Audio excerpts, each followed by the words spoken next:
All right, welcome to another episode of GeekOutdoors.com, and on my continuing coverage of the LG G5, I'm going to talk about the camera performance on this particular phone, and that's one of the main reasons why I picked up this phone, because it has a unique two lens setup, one for wide angle to 8 megapixel and then the regular 16 megapixel. And I wanted to see how well this actually did. And so I'm trying a lot of different shots, and I'm outside right now just to also show you that this thing could get really bright. And so normally I have my brightness around right here, okay? And so, it's not that great, but it's still viewable. But when you put it up to the full brightness, it looks it's very easy to see. This actually goes over 900 nits, which is a pretty plenty bright. You could easily see your apps and everything through here, no problems. So let's just go straight into the camera app itself. Okay, so here's is the actual camera app. It's very simple. So I'm going to give you a quick tour. First and foremost, this is the big one right here. It's got the regular lens, and then it's got the new wide lens. Okay, and then here you have your camera right here. Take a picture. Here is video. Here's to go back to the main menu. Here's a little preview of the last picture or video you took. And then up here, you have auto mode, simple mode, manual. So if you go simple, there's no other options. Just click on the screen, it takes a picture. And then if you go to manual, this is for more people who are used to using a DSLR. There's a white balance right here. If you see that, there's a white balance there. This is manual focus. There's a ISO setting right there. This is shutter speed. I'm not sure what AEL is, but yeah, that's if you wanted to have more fine tuning. This is specifically for people who are used to using cameras and so forth. Okay, and you could also record this in raw JPEG. Well, the file is much larger, but it preserves all the quality there. Okay, so let me go back to the actual auto mode. Okay, and here's your flash on and off. This is your front facing camera. See, there it is. Okay, and here's your other modes that you have. Okay, here's auto, and I might go over this in other videos. Here's the pop out feature, and you'll see this later. Multi-view, snap panorama, slow mo, and time lapse. Okay, and then if you go down here, there's more settings.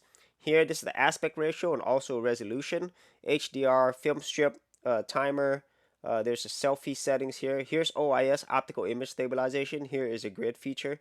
Okay, and then down here is for micro SD card if you have one here, and I do have one here. Now, my thoughts are on this particular camera app. I think it's okay, but I really don't like it. And I don't like it for the simple fact that for such a powerful camera hardware that's in here, the software is very limited, and I understand that LG wants to make this simple, even with their app screens and stuff, removing the app jar by default.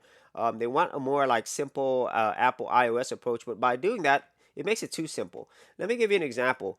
Like typically here, when you change the aspect ratio, this also changes the resolution. So right now, by default, when I take a picture, it takes it the highest resolution.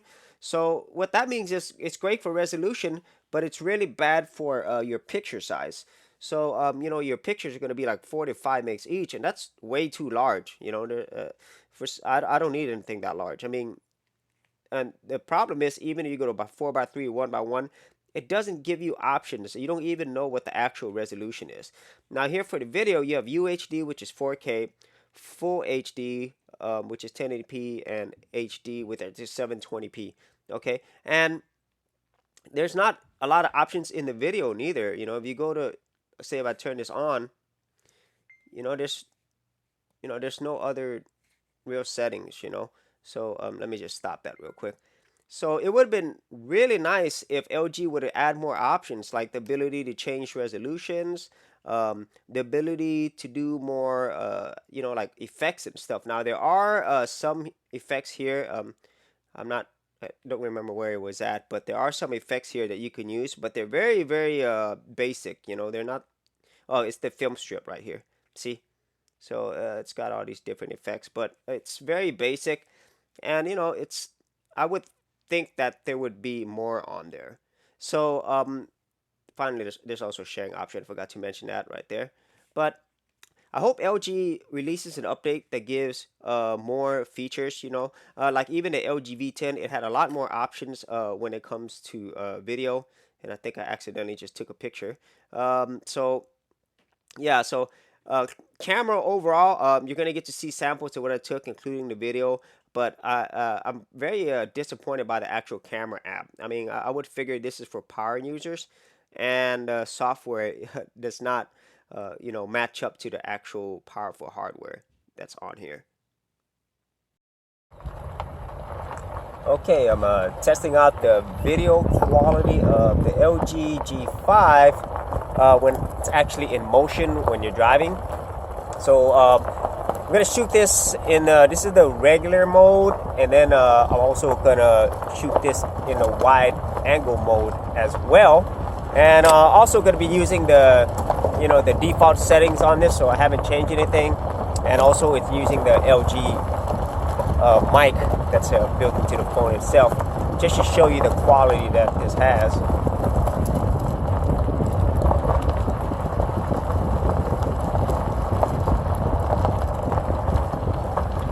As you can see, so far it's doing a good job of stabilizing things. It's not shaking too bad.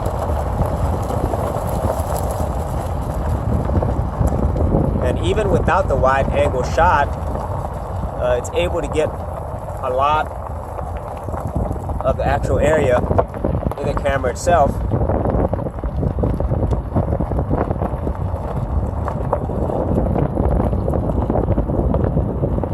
And another thing is today it's actually like an overcast sky, and so it'll test how this phone works in these type of situations. Obviously, it's not exactly as challenging as really completely dark situations, but I'll be testing that as well. So we're gonna switch over to the wide angle shot.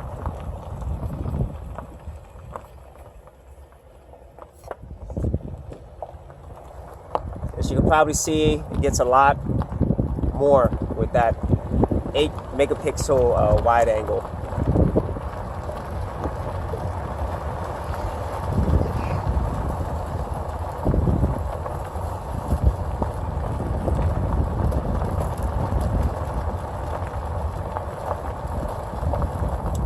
And so far so good when it's in motion.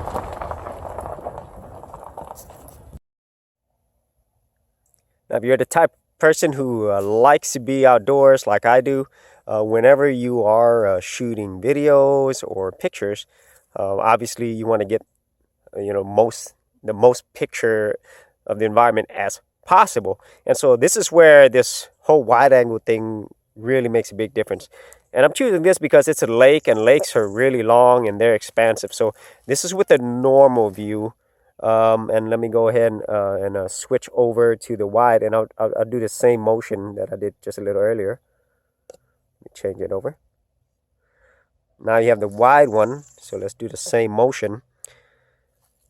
And you could probably already tell way more of it in the shot.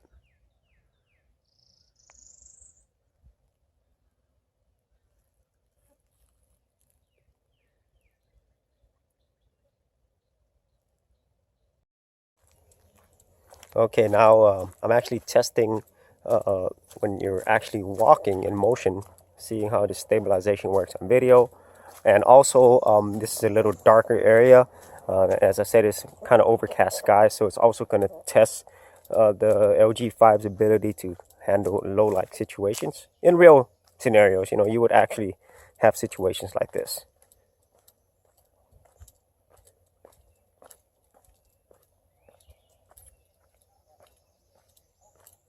And so far it's looking good. Now these are actually bamboo trees, by the way. So they grow really tall, and they pretty much can block out all the light. And let's go ahead and convert to the wide mode. Wow, big difference.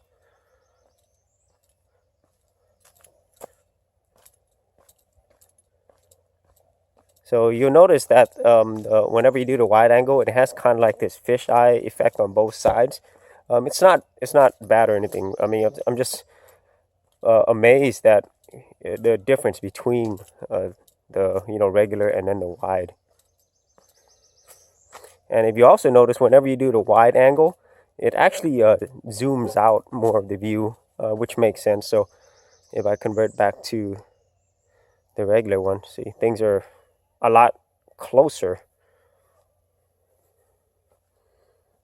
So it really depends on how you want to shoot. And what's great about it is this camera is able to do both.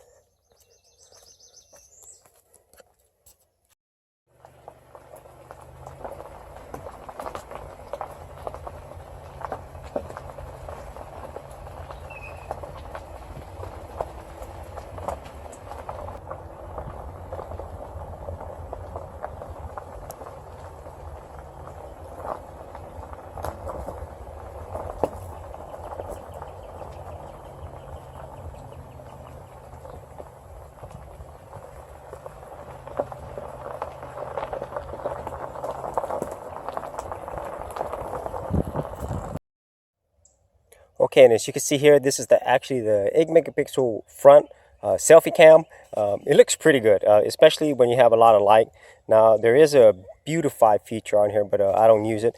As you can see, very clear, especially when it has good light. I'll try it out in darker conditions as well. And then if you go at a wider angle, it's actually a wide angle lens, and so you can get a lot of the background here. And as you can see, when it changes from light to dark, it does a really good job in compensating for that really quickly. Sometimes, like phones with like less quality cameras, they don't do that really well and they just overblow the picture. So, pretty nice.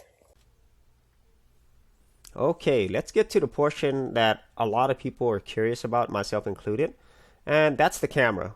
The LG has been touting this dual camera setup, and also they've been known to have really good cameras, especially with the G4, which was basically voted as one of the best cameras on a smartphone. And that same camera is on the LG G5, the 16 megapixel one, but as you know, it also has that additional 8 megapixel. And so just a disclaimer, I am not a professional photographer or videographer. I'm just a guy a geek who videotapes and shoots stuff with his smartphone. So take that with a grain of salt. But as you can see right here, this is a close-up shot, and I think this did a really good job. As you can see, it's really detailed, and it does a great job of blurring out the background, and I didn't have a hard time doing this at all. But let's go ahead and zoom in a little bit more. See, there's a lot of details here. I'm going to zoom in even more. Let me see how far I could get. And so the 16 megapixel camera, it gets really good with the details. And of course, it gets blurry at some point. But if you're the type of person who wants to print out these images, having a 16 megapixel camera is definitely going to help. So moving on, here's a far shot of these birds. These are real birds, by the way, and this is just using the normal lens. And to be honest with you, I didn't think this shot looked that great, okay? But the reason why I wanted to shoot this was I wanted to test the digital zoom. And for a lot of smartphones, the digital zoom is just horrible. But considering this is a flagship phone with a wonderful camera, I wanted to see whether or not the zoom would look good. And so when you zoom in on the birds, here's the zoom, and I think considering how far it was, it's not bad at all. But would I actually use this zoom picture? Probably not. Maybe for a Facebook post or something like that, but not anything I would use for a website or to print out or anything like that. Okay, so moving on, here I'm gonna compare a few shots that have the normal 16 megapixel and then the wide 8 megapixel one. So here we get a really close-up shot of the elephant, and one thing I've noticed is anytime that there's sunlight here, okay, I don't know if this is intentional, but you could see it kind of like washes out the picture.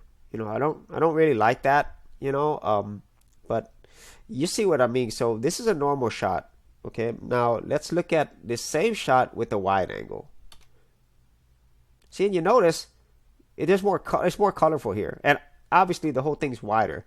It's just absolutely amazing how much, you know, area that 8 megapixel wide angle camera takes. But you notice this looks like a different camera to me, you know, whereas, you know, this one looks a lot more colorful. It pops more, you know, similar to the Samsung cameras. And then you come here and it just looks more washed out. Okay, so I'm not really liking that one. And you see another example where it has a similar issue. Now here I did a nice shot of these blades of grass, and I really like this picture. I really have no complaints here. Everything's really sharp, and if I get a little bit closer to these blades of grass, yeah, really good. I mean, you can see a lot of detail there. So the camera is definitely capable of taking some very sharp images. So let's go to the next pic. And this is just a simple picture of a cabin. And once again, this is going to demonstrate the difference between this and a wide angle. So if we go to the actual wide angle lens, wow, there's so much there that you didn't see before. It's kind of like the 16 megapixel one. It kind of like it's zoom, but a nice zoom, you know, where it's not blurry or anything. And this one's just, you know, just the whole thing. And in some cases, you know, that's great that you can pick between which one you like. Okay, now here's a close-up shot. I really like this shot. You know, the LG does a great job when it comes to details, especially close-up. So let's get a little bit closer, see how I'm getting up to the pedals and stuff. And, you know, you could see some artifacting and so forth as you get close, but that's to be expected. But this is at the full 16 megapixel, and so, you know, you can print this out if you like. And have another close-up shot of bamboos. Looks very nice here. Not as nice as that flower, but see, you can get close. You can see all the details here. Very close details. Okay, so moving on. Now, a lot of people like to take pictures of stairs, primarily brick or stone stairs, because there's a lot of details here. And so from this one, I think this really shows the power of this camera in terms of the amount of detail it could take. And then if you zoom in closer, see it, there's a lot of details that it gets in here. Okay, so let me get even closer if I can. Yeah, a lot of details. So that's where the 16 megapixel, you know, the megapixel size, that's where it comes into play, because when you don't have that, when you zoom in, things start looking worse as you zoom in. And here is another, you know, a comparison between a normal shot and this one. This is really going to be different when you see the wide shot, because this looks brighter. It's really green, but then when you look at the wide shot, it shows more, but things are a little bit darker, as you could probably tell. It looks like, to me, it looks like two different pictures. So it's pretty amazing how it's the same camera, but the two lenses make it seem like, you know, you actually have two different, you know, phones, you know, in some cases. And here's just a long shot, not a wide angle shot, just a normal shot far away. I think that's a nice shot. And here I'm going to show the color and details, and also the difference between this and a wide shot. Now there's a lot of details in here, and I put the color in there just to show the contrast. And so let me see if I can get closer to the details. You know, so the trees, I have some other ones of trees as well. So trees have a lot of details and have a lot of texture as well. So the same shot, this is a normal shot, and here we see the wide shot. See the difference? And so that's likely to be a continuing trend, you know. Now, here's the tree, obviously. But this is where I was talking about. Whenever there's sunlight, this is the normal shot, by the way. Anywhere there's sunlight, okay, when it hits it, or within your, you know, your lens range, it washes stuff out. You know, I don't know if that's what it's supposed to do, but yeah, it looks washed out there. But this has a lot of detail. And if you get closer, You could see so much of the details of this tree. Let me get even closer. So, yeah, a lot of details there. And then I think I have one more shot of a tree, but this is from a different angle. And so once again, anytime there's sunlight, it kind of washes out this whole portion right here. But here, it's contrasted the details here, but also the green colors right here. So I think that came out really well. And here's the last shot that I have. This is just another close-up. Just once again showing the amount of details that the LG G4 camera can actually take. So overall, for the camera, the thing that I'm not sure about now, because I don't have a lot of really high-end cameras or even like a Galaxy S7 or iPhone 6 to compare this to directly. From what I could see so far, at least from the pictures that I've taken, the LG camera, it is a really great camera. It is. However, I don't think it's as good as the S7 camera, or even the iPhone 6. And let me put this, like, the actual hardware of the LG camera is really, really capable. I think the hardware is definitely better than the iPhone 6's hardware in terms of the camera and what it offers. And I would say even better than the S7. However, as I talked about in my earlier beginning of this video, the camera software, there's just something lacking there. It's not consistent. That would probably be the best word I could think about. It's just not consistent throughout the board, and so and that could be fixed with the software update. And I hope that happens. So that is pretty much it for this LG G5 episode of the camera, and I'm gonna have some other videos showing different environments and shots of this camera and the video quality that it offers. So we'll see you on another LG G5 episode. Thanks for checking out this episode, and as always, if you like these videos, be sure to click on the subscribe button. And for full written content, audio content, and additional geek stuff, head over to geekoutdoors.com, and I'll see you outdoors on the very next episode.